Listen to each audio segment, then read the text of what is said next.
She's sitting right across from you. Or maybe she's lying next to you in the dark, and you can feel it. That subtle distance, that quiet. She says everything is fine, but everything isn't fine. You know it. She knows you know it. And yet, the words to bridge that gap simply won't come. You start to wonder if you're missing something fundamental, something everyone else seems to understand but you. This feeling, this specific kind of confusion, is one of the most common experiences in the male psyche, yet it remains one of the least discussed in honest terms. It's the moment you realize that the rule book you thought you had, the one written in the language of logic and problem solving, has gone completely blank. Let's sit with that for a moment.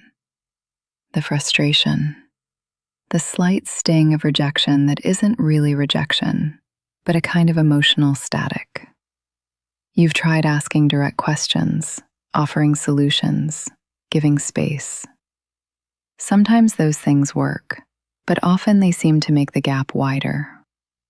And you're left standing there, holding the tool that should fix everything, wondering why it's suddenly useless.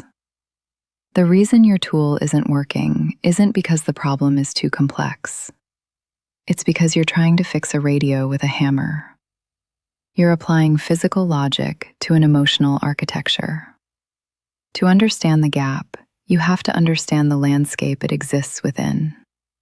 You have to understand what is actually happening inside her, beneath the surface of the words she uses and the expressions she wears. Let's start with a truth that might feel counterintuitive. When a woman expresses a need, she is rarely, if ever, just asking for the thing itself. This is the great filter, the point where communication breaks down and resentment begins to build its invisible walls. If she says she's tired, she isn't just reporting a state of fatigue. She is inviting you into her moment of vulnerability. If she says she feels like you don't listen, she isn't delivering a performance review.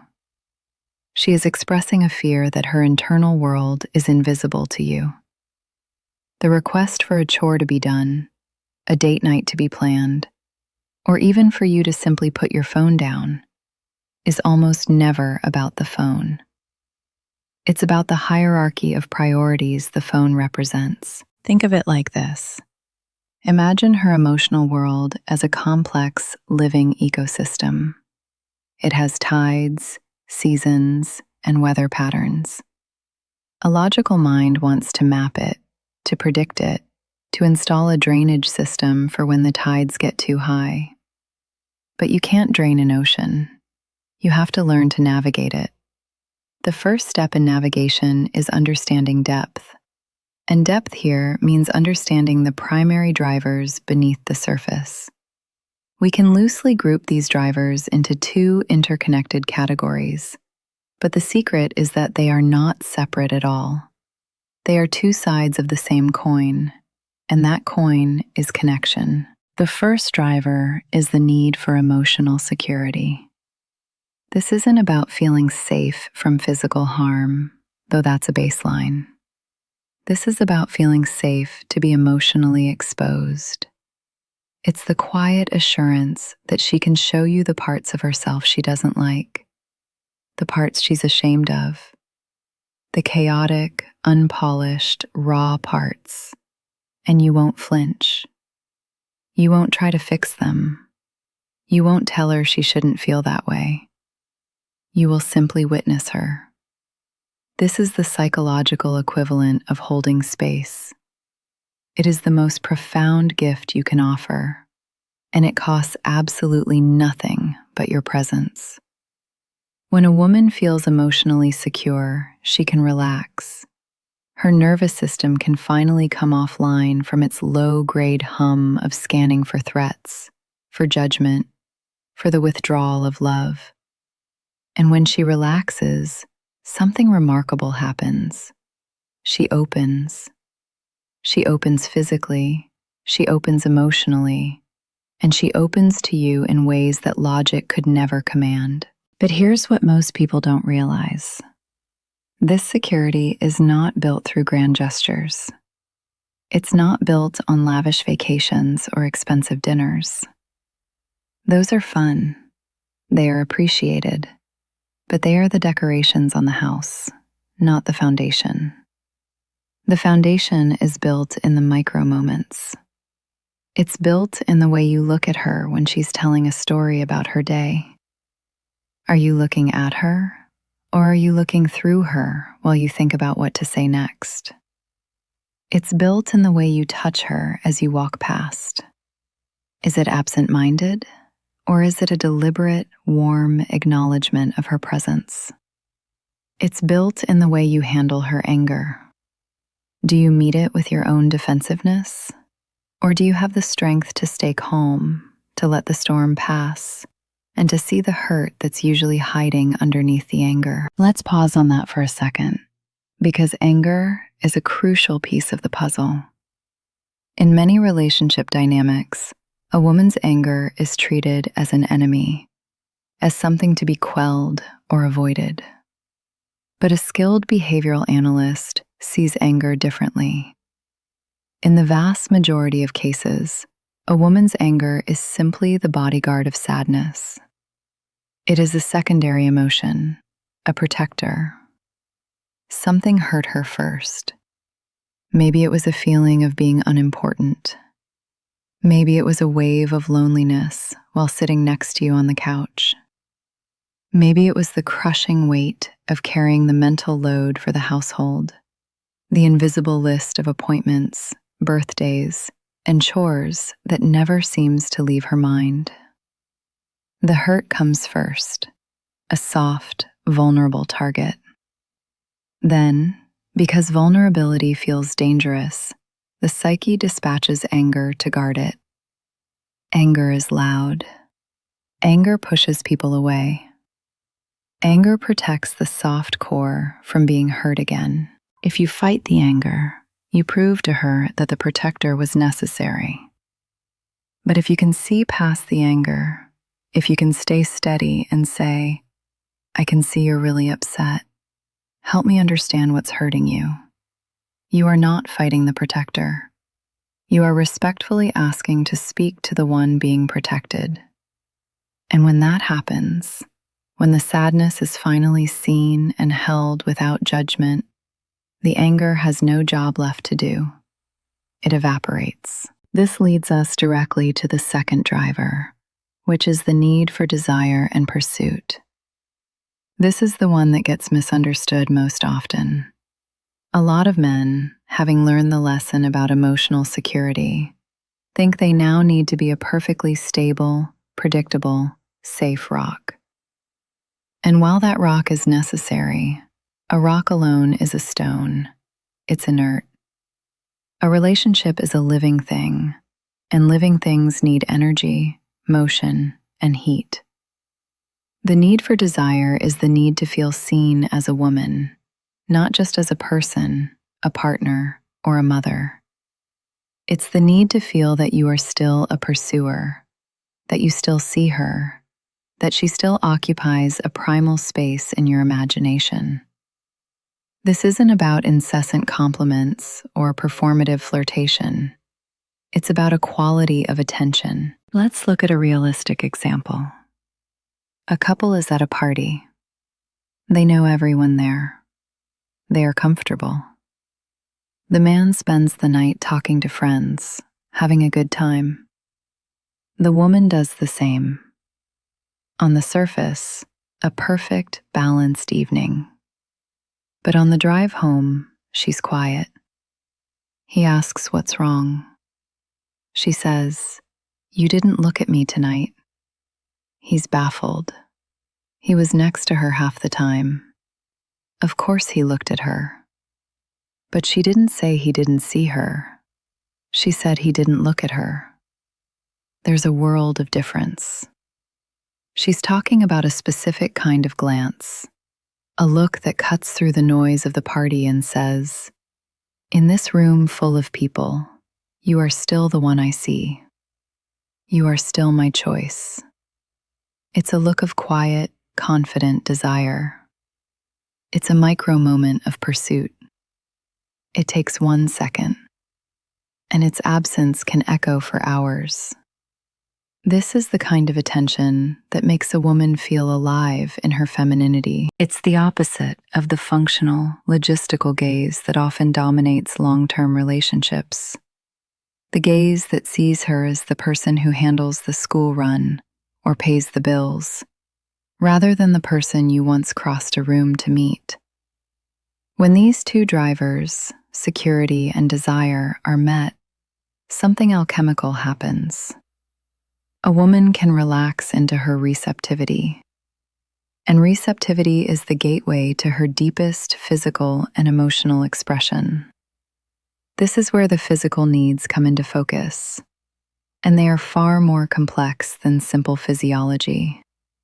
The physical, for a woman, is inseparable from the emotional. You cannot separate her body from her mind. They are the same system. Her physical desire is not a switch that flips on when the conditions are right. It is a garden that needs to be tended constantly, not just watered when you want to pick the fruit. The biggest mistake men make in this realm is treating physical intimacy as a destination, as the endpoint of a sequence of events. The date, the conversation, the movie, the bedroom. But for her, physical intimacy is an ongoing atmosphere. It is a current that runs beneath the entire relationship. It begins in the morning with the way you say goodbye. It's in the text you send that isn't logistical, but just says you're thinking of her. It's in the way you hold her hand when you're walking down the street. It's in the way you look at her when she's getting ready for the day. All of these moments are foreplay. Foreplay isn't the 15 minutes before sex. Foreplay is the 24 hours between sex. It is the accumulation of emotional safety and desired attention.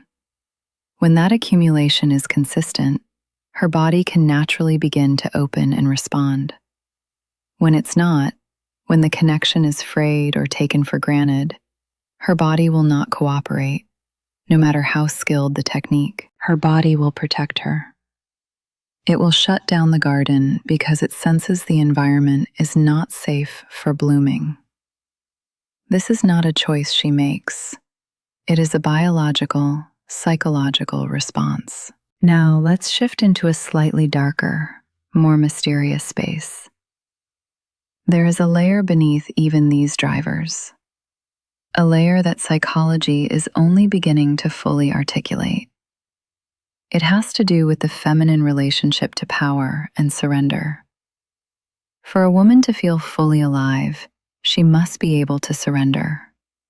Not to you, not in a weak or submissive way, but to the moment, to the experience, to the feeling of being so held and so desired that she can let go of the constant vigilance, the constant managing, the constant thinking.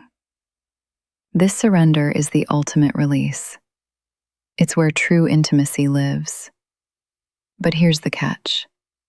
A woman can only surrender to a man she trusts to handle her power. Because she is not giving up her power when she surrenders. She is loaning it to you.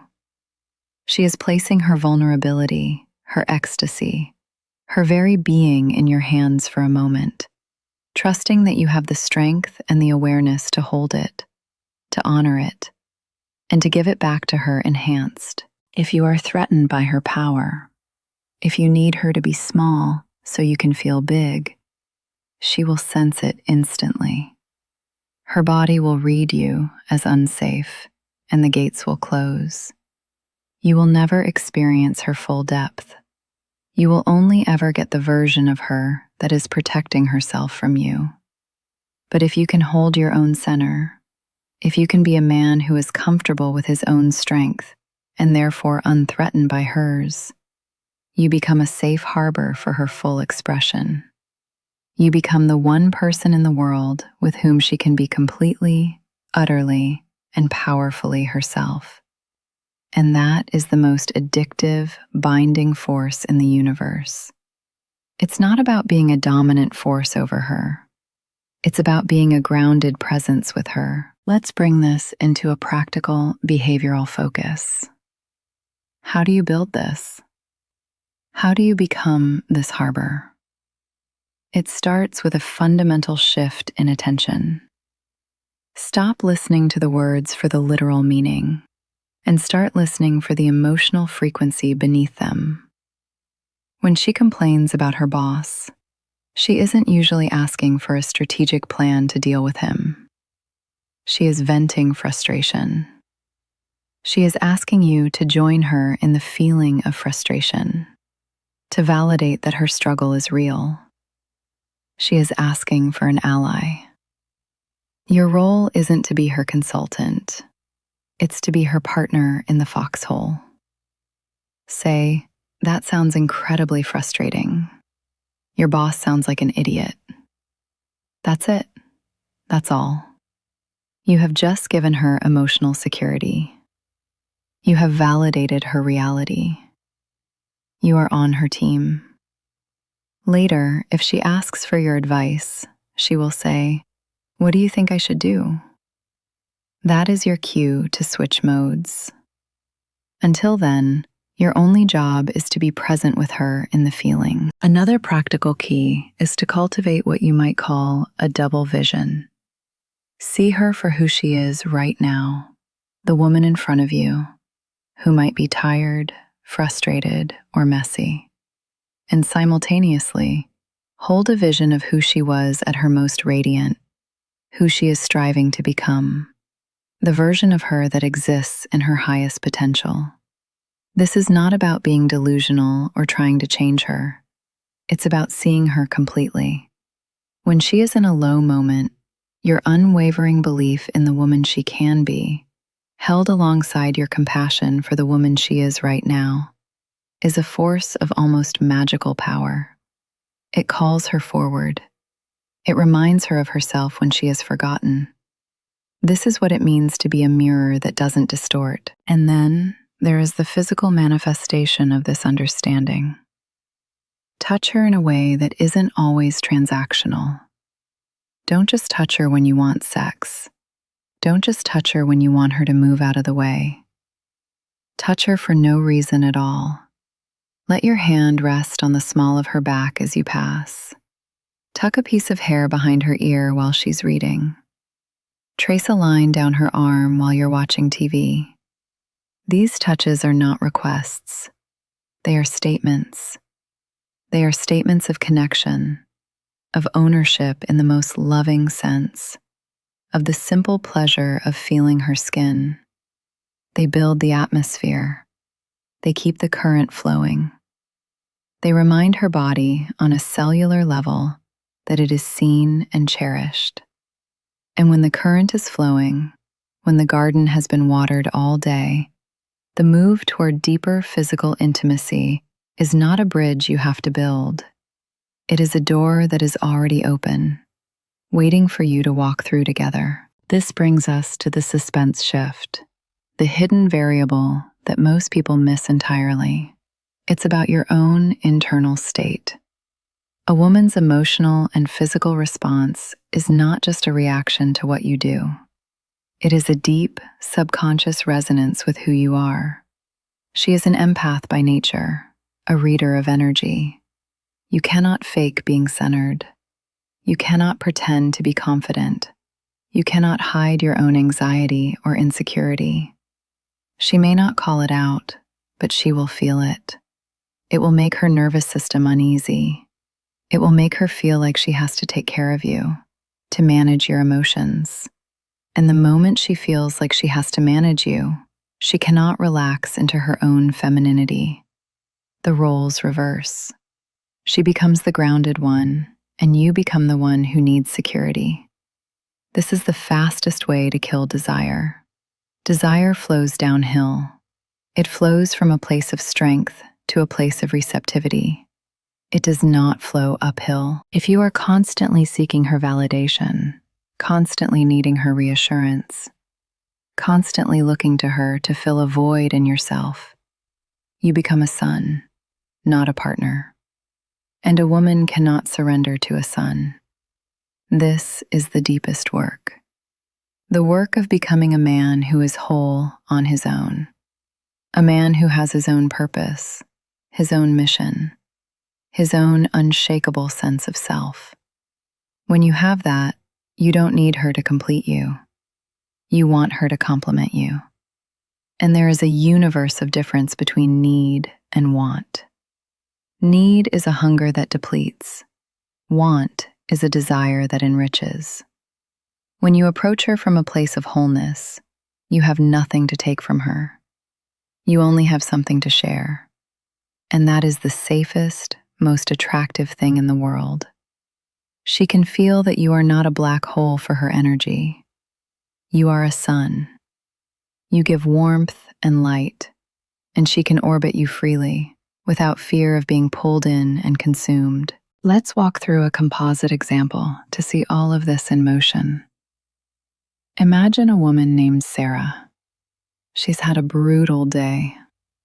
Work was chaotic, the kids were difficult, and she feels like she's been running on empty since 6 a.m. Her partner, Mark, sees her walk in the door.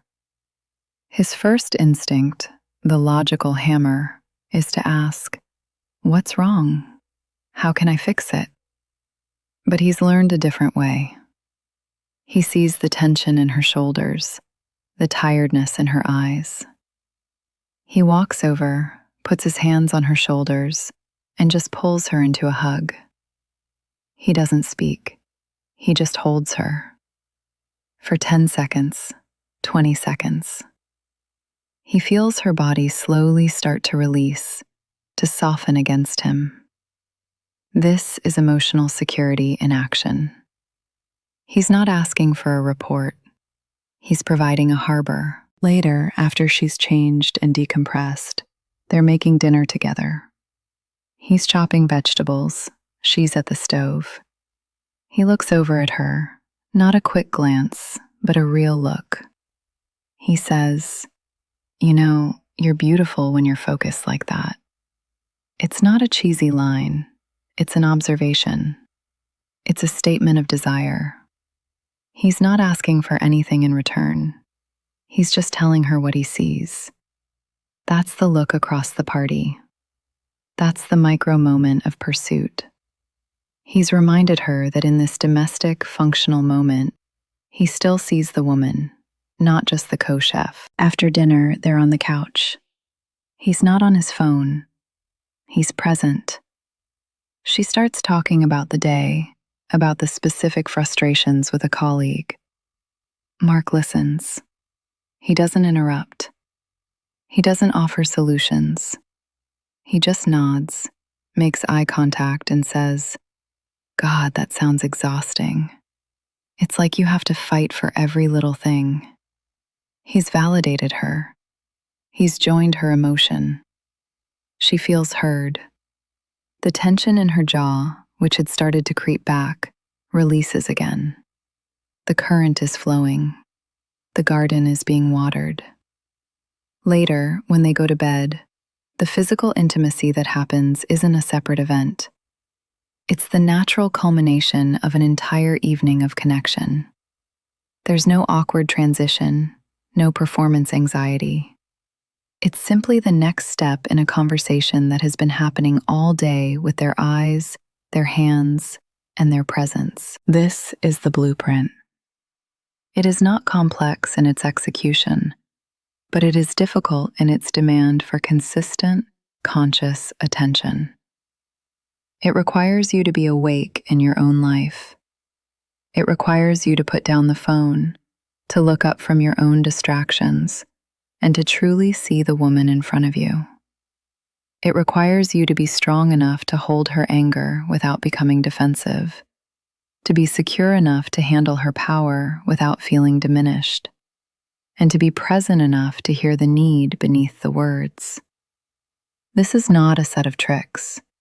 It is a way of being. And this brings us to the final, powerful closing statement that must linger in the silence after the last word is spoken.